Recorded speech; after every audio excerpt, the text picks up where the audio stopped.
அண்ணா பத்திரிகை நண்பர்களுக்கு எங்களுடைய மரியாதை கலந்த மாலை வணக்கங்கண்ணா. தொண்டாமுத்தூர் தொகுதியினுடைய மரியாதைக்குரிய சட்டமன்ற உறுப்பினர் அண்ணன் PRG அருண்குமார் அவர்கள்,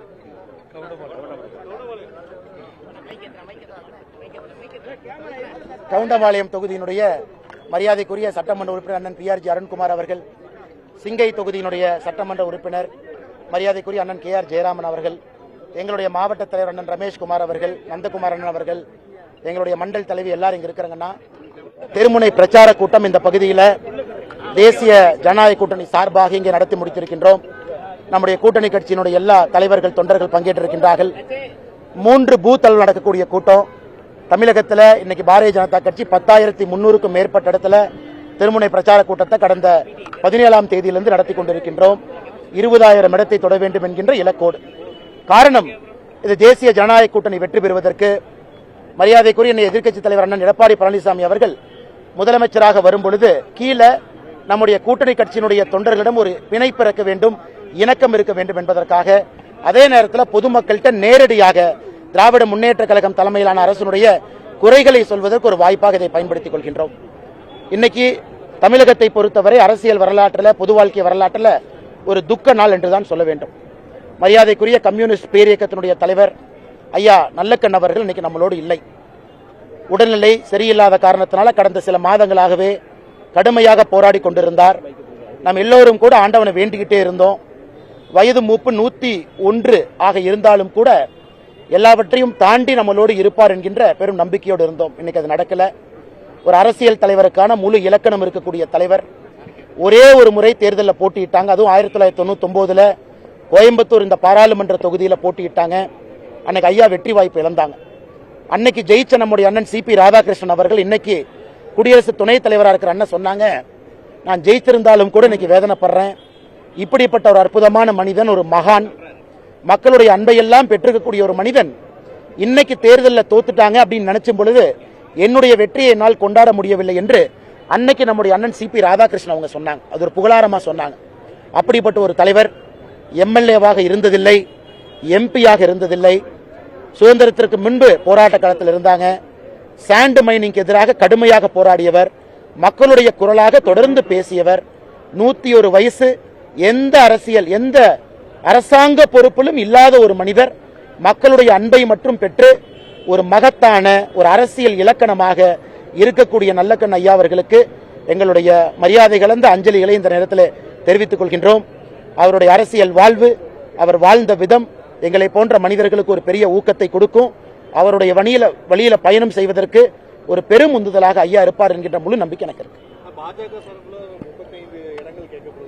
ஆனா எதுவுமே இல்லைங்கன்னா, நம்ம தலைவர்கள் இருக்கிறாங்க, நம்ம மாநில தலைவர் இருக்கிறாங்க நயினார் அண்ணன், பியூஷ் கோயல் அவங்க வர இருக்கிறாங்க 26, 27.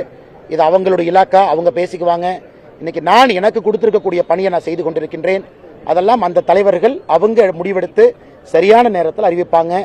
எங்களுதுல எந்த குழப்பமும் கிடையாது. காங்கிரஸ் போல வர்றாங்க போறாங்க, வர்றாங்க போறாங்க. டெல்லிக்கு போனதுக்கு அப்புறம் காங்கிரஸினுடைய பொதுச் செயலாளர் பேட்டி கொடுக்குறாங்க, எங்களுக்கு அதிகாரத்தில் பங்கு வேணும், தமிழகத்தில் வேண்டாங்கிறாங்க. அந்த டிராமால எதுவுமே கிடையாதுங்கன்னா, எங்களை பொறுத்தவரை நேர்கோட்டில் பயணம் செய்கின்றோம். என்ன சொல்லணும், எப்படி சொல்லணும் என்பதற்கு தலைவர்கள் இருக்கிறாங்க, அவர்கள் பார்த்துக் கொள்வார்கள்.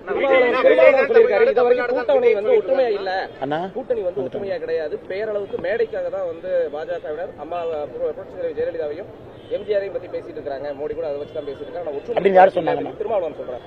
அண்ணே, திருமாவளவன் அண்ணன் இன்னைக்கு அவருக்கே ஒரு சீட்டை குறைக்க போறாங்க. 6 சீட்டில் என்ன திருமாவளவன் அண்ணன் இன்னைக்கு ஒரு சீட்டு குறைக்க போறாங்க. அவரே எப்படா வெளியே வரலாம்னு யோசிச்சுட்டு இருக்கிறார். இன்னைக்கு திருமாவளவன் அண்ணன் அந்த கூட்டணியில் சந்தோஷமா இருக்கிறாரு. நீங்க அவர்கிட்ட கேளுங்க. ஏன் திமுக சொல்றாங்க எல்லோருக்கும் ஒரு சீட்டு குறைக்க போறோம், ஏன்னா தேமுதிகவுக்கு நம்ம சீட்டு கொடுக்கணும். அப்படி இருக்கும் பொழுது திருமாவளவன் அண்ணன் சந்தோஷமா இருக்கிறாரு. எனக்கு தெரியாது, அவர் மனசுல சந்தோஷமா இல்லை என்பதற்காக தேசிய ஜனநாயக கூட்டணியில் யாரும் சந்தோஷமாக இல்லை என்று சொல்வது சந்தர்ப்பவாதத்தை மட்டும்தான் காட்டுதுங்க. அண்ணா திரு விஜய் அவர்களை பொறுத்தவரை நீங்க கேள்வி கேட்டீங்க. இன்னைக்கு தமிழ்நாட்டு மக்கள் முடிவு செய்ய போறாங்க. அவங்க இன்னைக்கு தெளிவா இருக்கிறாங்க யார் வர வேண்டும் என்று. ஏன்னா இன்னைக்கு அனுபவம் வாய்ந்தவர்கள் நம்ம கூட்டணியில் இருக்கிறாங்க, அமைச்சர்களாக பணிபுரிந்தவர்கள் நம்ம கூட்டணியில் இருக்கிறாங்க, சட்டமன்ற உறுப்பினர்களாக தொடர்ந்து பணி செய்வங்க நம்ம கூட்டணியில் இருக்கிறாங்க, மக்களுடைய பல்ச புரிஞ்சு என்ன செய்யணும், மக்களுக்கு என்ன பிரச்சனையை தீர்க்கணும் நினைக்கிறவங்க நம்ம கூட்டணியில் இருக்கிறாங்க. மக்கள் இன்னைக்கு அதான் பாக்குறாங்க, ஸ்டெபிலிட்டி.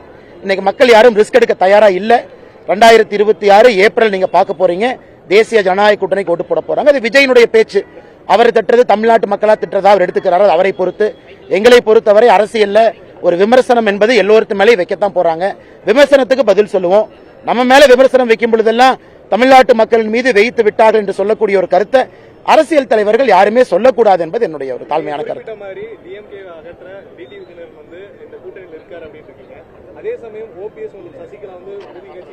டிடிவி என்ன பேசியிருக்காங்க, அதை பத்தி அவரு நேற்று முன்தினம் டிடிவி என்ன பேசியிருக்காங்க. எல்லோரும் வருவார்கள் என்று பேசியிருக்கின்றார்கள். ஓபிஎஸ் அண்ணன் மீது மிகுந்த மரியாதை எனக்கு இருக்குங்கன்னா கொஞ்சம் பொறுமையா இருப்போம். நேரம் காலம் இருக்கு, எல்லாம் சரியா போகுங்கண்ணா. நன்றி. ஆனா மலையில் நனைஞ்சிருவீங்க, இதுக்கு மேல மலையில் நனைஞ்சிருவீங்க. ஆனா ஓபிஎஸ் அண்ணனை பொறுத்தவரை அதுக்குள்ள நான் போக விரும்பலீங்கன்னா, ஓபிஎஸ் அண்ணனை பொறுத்தவரை யாருக்குமே அம்மா அவர்கள் ஆட்சியை கொண்டு வர வேண்டும் என்கின்ற எண்ணம் தான் இருக்கும். ஏன்னா அம்மா அவர்கள் ஓபிஎஸ் அண்ணனை ஒரு முறை அல்ல பல முறை முதலமைச்சராக ஆக்கி அழகு பார்த்திருக்கிறாங்க. அது ஓபிஎஸ் அண்ணனுக்கு தெரியும். அதனால ஒரு கருத்து இங்க ஒரு கருத்து அங்க அதை திரிக்க வேண்டாங்கன்னா, ஓபிஎஸ் அவர்களை பொறுத்தவரை அம்மாவுடைய ஆட்சியில் எல்லாம் முடிவு பண்ணிட்டாங்க. ஒற்றை கோட்டில் இருக்கும் பொழுது அதுல எங்கேயும் பிரச்சனை இருக்கிற மாதிரி நான் பாக்கலீங்கண்ணா. அண்ணே நாளைக்கு பேசுவோம். என்ன பேசுவாங்கன்னா நேற்று சொல்லியிருக்கிறாங்க, நேரம் இருக்கு, காலம் இருக்கு, இன்னும் நிறைய இருக்கு. இன்னைக்கே நீங்க எல்லாத்தையும் கேட்டா எப்படி 50 நாள் தேர்தலுக்கு இருக்கு. அண்ணே ரொம்ப முக்கியமான ஒரு நேரத்தில் முக்கியமான ஒரு அறிவிப்பாகத்தான் நாங்கள் பார்க்கின்றோம். காரணம், அவங்க சொல்லி இருக்கக்கூடிய கருத்து, தமிழகத்தில் மின்சார கட்டணத்தை தொட்டீங்கன்னா ஷாக் அடிக்குது, யாருமே சொத்து வரி கட்ட முடியல, தண்ணீர் வரியிலிருந்து உயர்த்தி வைத்திருக்கின்றார்கள் சாதாரண பொதுமக்களுக்கு. ஏன்னா பல இடத்துல எதிர்க்கட்சி தலைவர் அவர்கள் பேசும் பொழுது எந்த அளவுக்கு விலைவாசி உயர்ந்திருக்குன்னு ஒரு கருத்தை வைக்கிறாங்க. ஆட்சியில் இருந்த பொழுது 2021 வரை எப்படி, இன்னைக்கு எப்படி. அதனால் ஆட்சிக்கு வந்தவுடன் ஒரு முறை 10,000 ரூபாய் ஒரு குடும்பத்திற்கு நாங்கள் கொடுக்க போகின்றோம் என்கின்ற சொல்ற கருத்து எந்த விதத்திலும் கூட தவறான கருத்து அல்ல. அது மக்களுக்கு கண்டிப்பா பயன்படும். ஏன்னா மக்கள் அந்த அளவுக்கு இந்த 5 ஆண்டுகள்ல துன்பத்துக்குள்ளாக இருக்கின்றார்கள். அது வரவேற்கப்பட வேண்டிய கருத்தாகத்தான் நாங்கள் பார்க்கின்றோம். நிச்சயமாக தாய்மார்கள் இதற்கு ஒரு பெரிய மதிப்பு மரியாதையும் கொடுப்பாங்க. ஆனா கடன் சுமை இருக்கு இல்லைன்னு நான் சொல்லிங்கன்னா, ஒரு பேலன்ஸ்டு பட்ஜெட்டை கொண்டு வரணும். இன்னைக்கு எல்லாரும் எங்களை பார்த்து குற்றம் சுமத்துறீங்க. இன்னைக்கு எடப்பாடி அண்ணன் நாங்கள் ஆட்சிக்கு வந்தவுடன் தாய்மார்களுக்கு 2000 ரூபாய் கொடுக்கிறோம், ஒரு பக்கம் கடன் சுமைன்னு சொல்றீங்க. நான் இன்னைக்கு சொல்றேன், நீங்க கேளுங்கண்ணா. திராவிட முன்னேற்ற கழகத்தினுடைய ஆட்சி இந்த பட்ஜெட்ல 3,30,000 கோடி ரூபாய் பணத்தை தமிழ்நாட்டுக்குள்ள எடுத்திருக்கணும். ரெவென்யூ மொபிலைசேஷன் தமிழ்நாட்டுக்குள்ள 3,30,000 கோடி ரூபாய் வருமானத்தை ஈட்டி இருக்கிறோம். ஆனா 3,03,000 கோடி தான் ஈட்டினாங்க. அதுல 27,000 கோடி ஈட்டல. ஒரு பக்கம் வருமானத்தை ஈட்டுறதுல மைனிங் வெறும் 100 கோடி தான் ஈட்டுது. எல்லாம் இல்லீகல் மைனிங். பாருங்க, ஸ்ரீரங்கத்தினுடைய எம்எல்ஏ அவர் பண்ற அலும்ப பாக்குறோம். தமிழ்நாட்டில் மைனிங் துறை வெறும் 100 கோடி ரூபாய் மட்டும்தான் வருமானத்தை ஈட்டு நம்ப முடியாது. ரெவென்யூவை பிளக் பண்ணி ரெவென்யூ நம்ம பண்ணக்கூடிய ரெவென்யூ மொபிலைசேஷனை கரெக்ட் பண்ணும் பொழுது பல பிரச்சனைகளுக்கு தீர்வா இருக்கும். ஒரே நாள்ல கடனை குறைச்சிட முடியும் நான் சொல்லிங்கன்னா, ஆனா கடனை குறைப்பதற்கான முயற்சி எடுக்கணும். ரெவென்யூ மொபிலைஸ் பண்ணணும். மைனிங்ல இருந்து நிறைய பணத்தை நம்ம வெளியே எடுக்கணும். இது கண்டிப்பா பண்ண முடியும். திராவிட முன்னேற்ற கழகத்தை பொறுத்தவரை ஒரு உதாரணம் சொல்றேன். 3,30,000 கோடி மொபிலைஸ் பண்ணுவோன்னு சொல்லி பட்ஜெட் போட்டவங்க ரிவைஸ் எஸ்டிமேட்ல 3,03,000 கோடி தான் மொபிலைஸ் பண்ணிருக்காங்க. அதுல 27,000 கோடி கோட்டை விட்டுருக்காங்க. அதையெல்லாம் செய்யும் பொழுது கடன் சுமையை சரி செய்ய முடியும் என்கின்ற நம்பிக்கை இருக்கு. அதே நேரத்தில் இது ஆரோக்கியமான அரசியலான்னு கேட்டா ஆரோக்கியமான அரசியல் தான். இந்த நேரத்துக்கு தேவைப்படுது. மக்கள் எதிர்பார்க்கிறாங்க. மக்களுக்கு நம்ம கொடுக்கணும். துன்பத்தில் இருக்கிறாங்க, கஷ்டத்தில் இருக்கிறாங்க, கூலி வேலை செய்யறாங்க. இருக்கக்கூடிய விலைவாசி கட்டுப்படி ஆகாம இருக்கு. நம்ம பணக்காரங்களா இருந்து நம்ம சேர்ல இருந்து பார்க்க கூடாதுங்கண்ணா. கார்ல போறவங்க, ட்ரெயின்ல போறவங்க, பிளைட்ல போறவங்க, நடந்து போறவங்க, எத்தனையோ தரப்பட்ட மக்கள் இருக்கிறாங்க. அரசியல் என்பது எல்லோருக்கும் பொதுவாக இருக்கணும். அதனாலதான் இந்த 10,000 ரூபாயாக இருக்கட்டும், பெண்களுடைய ஊக்கத்தொகை அதிகப்படுத்துவதாக இருக்கட்டும், எல்லோரையும் முன்னேற்ற வேண்டும் என்கின்ற கருத்து தான். ஏன்னா பாரதிய ஜனதா கட்சி நாம மகாராஷ்டிராவில் 2,100 ரூபாய் கொடுக்கிறோம், பல மாநிலத்தில் நம்ம 2,000 கொடுக்கிறோம். ஏன்னா இதையெல்லாம் அறிந்துதான் மோடி அவர்களும் இதற்கு உறுதுணையாக நிற்கின்றார். தமிழ்நாட்டில் உறுதியாக இது நடக்கும், மக்கள் முன்னேறுவார். நாளைக்கு பேசுவோம். சட்டமன்ற உறுப்பினர் இருக்கிறாரு, அடுத்து இருப்பாரு.